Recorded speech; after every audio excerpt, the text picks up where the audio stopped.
kings in chained rings, he armoured him. His shining shield was scored with runes to ward all wounds and harm from him. His bow was made of dragon horn, his arrow shone of ebony. Of silver was his habergeon, on his scabbard of chalcedony. Beneath the moon and under star he wandered far from northern strands, bewildered on enchanted ways beyond the days of mortal lands. From gnashing of the narrow ice where shadow lies on frozen hills, from nether heats and burning waste he turned in haste and roving still. On starless waters far astray at last he came to nights of naught, and past and never sight he saw a shining shore, no light he sought. The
Beneath the hill of Ilmarin, a glimmer in the valley share the lamplit towers of Tyrion, a mirrored on the shadow mere.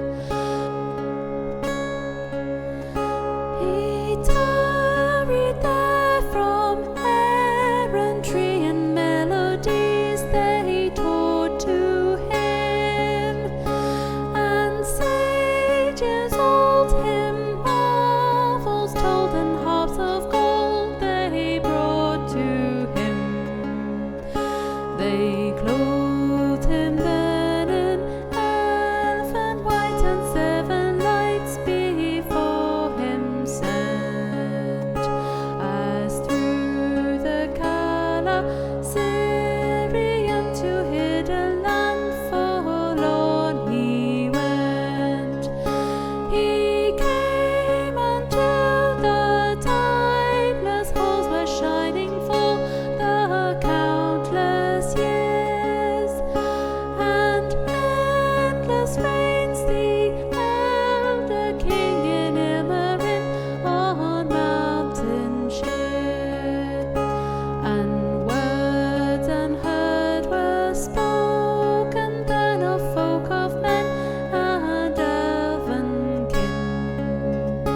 Beyond the world were visions showed, forbid to those that dwell therein.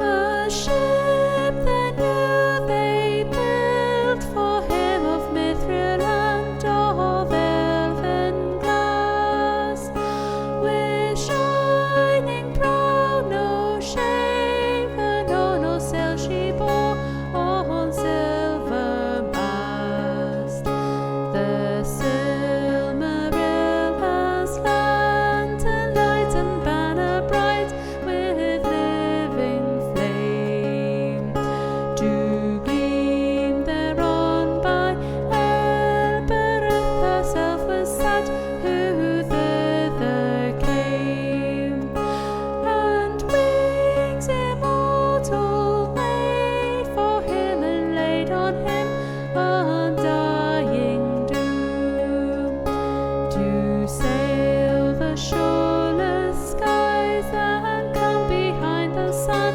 and light of noon. From ever Evan's lofty hills, where softly silver fountains fall, his wings him bore a wandering light beyond the mighty mountain wall.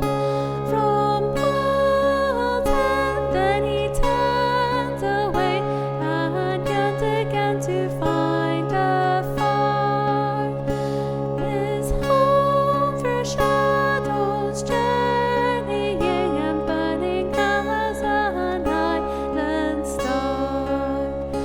On high above the mists he came, a distant flame before the sun, a wonder ere the waking dawn, where grey the Norland waters run. And over Middle Earth he passed, and heard at last the weeping sore of women and of elven maids in elder days, in years of yore. But on him mighty doom was laid, till moon should fade, an orbed star, to pass and tarry nevermore on hither shores where mortals are. Forever still a herald on an errand that should never rest, to bear his shine